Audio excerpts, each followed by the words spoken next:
প্রত্যেক মাসেই ৯ তারিখটা ক্যালেন্ডারে কেন যেন জলজল করতে থাকে।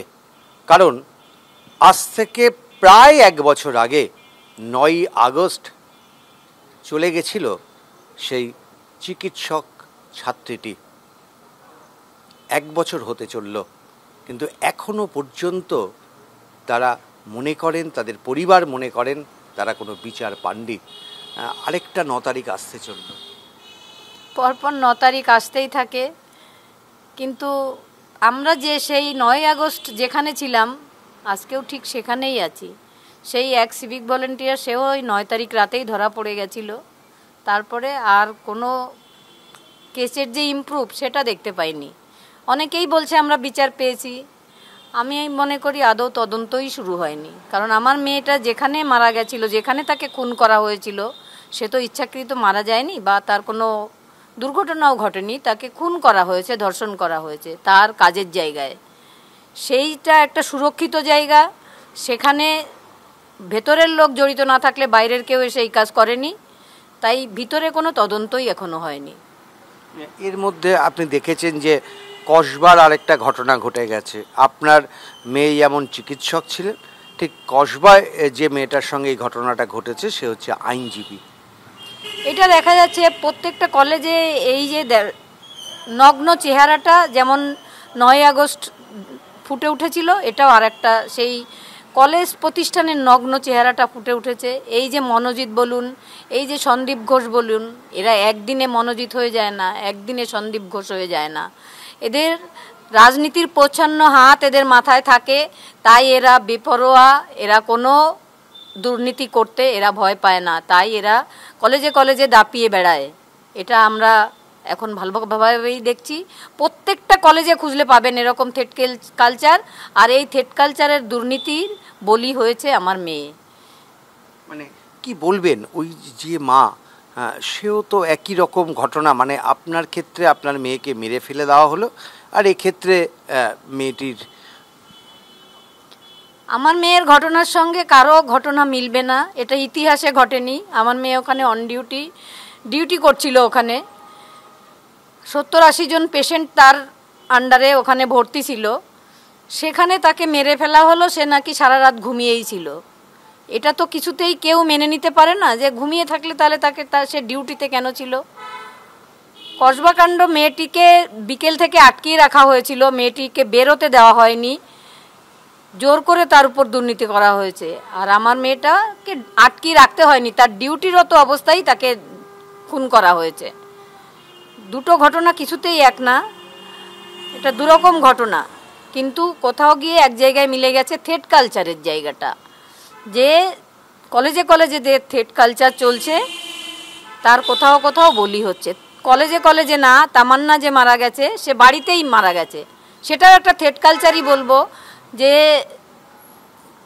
জিতেছে তাই জন্য বোমাবাজি ফাটাতে হবে। কেন বোমাবাজি ফাটাতে হবে? আমার মেয়ের যে ধর্ষণ খুন, তারপরে মনে হয় শতাধিক এরকম কাণ্ড ঘটেছে। বলুন তো, আরজিকর যদি সাজা পায়নি বলে, বিচার পায়নি বলে কত ধর্ষক সৃষ্টি হয়েছে, তৈরি হয়েছে কত ধর্ষক। আজকে যদি আরজিকরে যারা এই কাণ্ডটা ঘটিয়েছে তারা যদি বিচার পেত, অন্তত ভয় তো পেত ধর্ষকরা। একবার তো ভাবতো এই ঘটানোর আগে যে এটার জন্য বিচার হয়েছিল, আমরা কিছু করলে আমাদের সাজা পেতে হবে। এই এত বড় ঘটনা আমি প্রত্যেক জায়গায় দেখি, কোনো জায়গায় কিছু একটা ঘটলে আরজি করে বিচার হয়নি, আর আমাদের আর কি হবে। এই যে একটা দুর্নীতির যে প্রচ্ছন্ন মদত সরকার দিচ্ছে, এই জায়গাটা থেকে প্রত্যেক দিন দুর্নীতিটা বেড়েই চলেছে। কসবার মাকে কি বলবেন? আমি বলবো আড়ালে থাকলে হবে না। মেয়েদের ছেলেদের আলাদা করে যে মেয়েদের যে সম্মানহানি করা হচ্ছে, আমার মেয়েকে খুনি করা হয়েছিল, এতে রাস্তায় আসতে হবে, আন্দোলন করতে হবে, যারা অপরাধী তাদের সাজা দিতেই হবে। মেয়ে বলে পিছিয়ে থাকলে হবে না। মানে আপনি কি মনে করেন, যে প্রথমেই বলছিলেন যে এখনো তদন্তই শুরু হয়নি, কেন বলছেন? সিবিআই তদন্ত করছে, তার আগে কলকাতা পুলিশ তদন্ত করেছে, কিন্তু পোস্টমর্টম রিপোর্ট বলছে আমার মেয়ে মারা গেছে রাত্রির 12টা থেকে ভোর 6টার মধ্যে। তাহলে রাত্রির 12টা থেকে ভোর 6টার মধ্যে কারা তার সঙ্গে ছিল সেটা কেন তদন্তের আওতায় আনা হবে না? কেন তাদের কাস্টাডিতে নিয়ে জিজ্ঞাসাবাদ হবে না? এই জন্যই আমি মনে করি যে তদন্ত এখনো শুরুই হয়নি। সিবিআই, আপনি এর আগেও সরব হয়েছেন, সিবিআইয়ের ভূমিকা এই মুহূর্তে কি?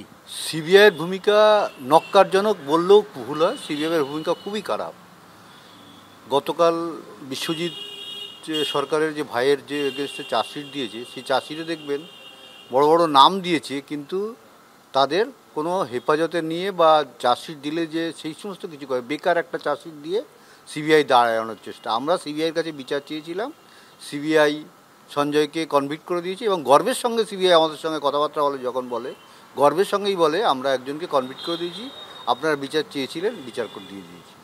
তাদের বক্তব্য হচ্ছে বিচার চেয়েছিলেন, বিচার দিয়ে। আমাদের লড়াইটা এই কেন্দ্রীয় সংস্থা এবং রাজ্য সরকার, রাজ্য প্রশাসনের বিরুদ্ধে আমাদের এই লড়াইতে ভবিষ্যতে রাস্তাই একমাত্র রাস্তা এবং আদালত এই হচ্ছে বিচার পাওয়ার একমাত্র রাস্তা। করবা যারা যে মেয়েটির ঘটনা ঘটেছে তার মা বাবাকেও আমরা বলবো যে আন্দোলনই একমাত্র রাস্তা। সব কিছু মেনে নিলে কিন্তু বিচার পাওয়া খুব মুশকিল হবে। বিচার চাইলে এই রাজ্যে পাওয়া যাবে না, এই রাজ্যে বিচার ছিনিয়ে আনতে হবে। ছিনিয়ে আনতে গেলে লড়াইটাও সেইভাবে করতে হবে। মানে সেই মা বাবাকে আপনি আহ্বান করছেন একসঙ্গে রাস্তায় না? অবশ্যই, এবং আমরা যদি কোনো প্রয়োজন পড়ে আমরা তাদের সঙ্গে আছি। আমাদের যে 10 মাসে 11 মাসে যে অভিজ্ঞতাটা হয়েছে আমরা তাদের সঙ্গে শেয়ার করতে চাই, তাদের পাশেও থাকতে চাই এই লড়াই করার জন্য।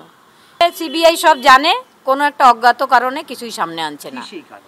সেই কারণটা তো আমরা বুঝতে পারছি না।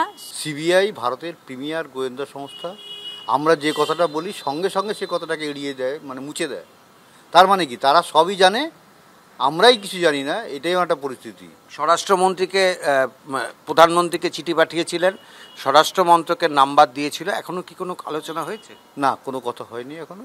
চেষ্টা করে যাচ্ছি আমরা। তবে আমরা এই সত্যি কথা বলছি, আমরা আদালত এবং রাস্তার উপরই ভরসা রাখছি। কোনো এই বিশ্বজিৎ সরকারও সেদিন আমাদের বাড়িতে এসেছিলেন, অমিত শাহর বাড়িতে গিয়ে খাওয়া দাওয়া করেও পর্যন্ত এসেছেন। বলে গেলাম, খাওয়া দাওয়া করলাম, এলাম, এই পর্যন্তই হলো। আর কি লাভ হলো? আপনারা যে যাবেন কেন্দ্রীয় নেতৃত্বের সঙ্গে দেখা করতে, কোনোই কিছু পাবেন না। তবে সীমা পাহুজা যিনি, উনি বলছিলেন যে স্বরাষ্ট্র দপ্তর থেকে নাকি ওনাকে বলা হয়েছে কাজটা ঠিকঠাক, তদন্তটা ঠিকঠাক মতন করতে। এটা উনি নিজে বলছিলেন। সেটা কতটা সত্যি কতটা মিথ্যা সে জানি না আমরা। মানে আপনারা আর কোনো নেতা বা কোনো সরকার তাদের উপরে ভরসা রাখছেন? আমরা আন্দোলনের উপরে যারা আমাদের আন্দোলনের সঙ্গে থাকবে তাদের সঙ্গে আমরা আছি। আর মা, আপনি কসবার মাকেও ডাকছেন যে চলুন একসাথে মিলে। অন্যায় কিছুতেই আমরা সহ্য করব না, অন্যায় মানব না। মানে কসবা তামান যেই আসুক, যে এরকম ঘটনার শিকার হচ্ছে তারা রাস্তায় আসুক এবং এই আন্দোলন ভবিষ্যতের জন্য, এই আন্দোলনই একমাত্র রাস্তা। বিচার চেয়ে পাওয়া যাবে না এই রাজ্যে। পুলিশ কোনো তথ্য প্রমাণ পায়নি এই কথা বলছে, সঞ্জয়কে একমাত্র কনভিক্ট করার চেষ্টা করেছে। সুতরাং সেই রাজ্যে বিচার চাইলে বিচার পাওয়া অসম্ভব। সেদিন তদন্ত করার নামে স্নিপার ডগও নিয়ে আসা হয়েছিল, কিন্তু সেটা তদন্ত করার জন্য নয়, তদন্ত মোছার জন্য, প্রমাণ মোছার জন্য নিয়ে আসা হয়েছিল। না, আমাদের যেতে দেওয়া হয়নি। 3.5 ঘন্টা বসিয়ে রেখে সমস্ত তদন্ত ধুয়ে মুছে ছাপ করা হয়েছে। সেখানে স্নিপার ডগও আনা হয়েছিল। সেই জন্যই পরের দিন সেমিনার হলের পাশের যে দেওয়ালটা 11 তারিখ সেটা ভাঙা হয়েছিল এবং ওই চেস্ট মেডিসিনের সবাই সেখানে সাইনও করেছিল। চেস্ট মেডিসিনেই আমার মেয়ের যারা খুনি তারা এখনও চেস্ট মেডিসিনে রয়েছে।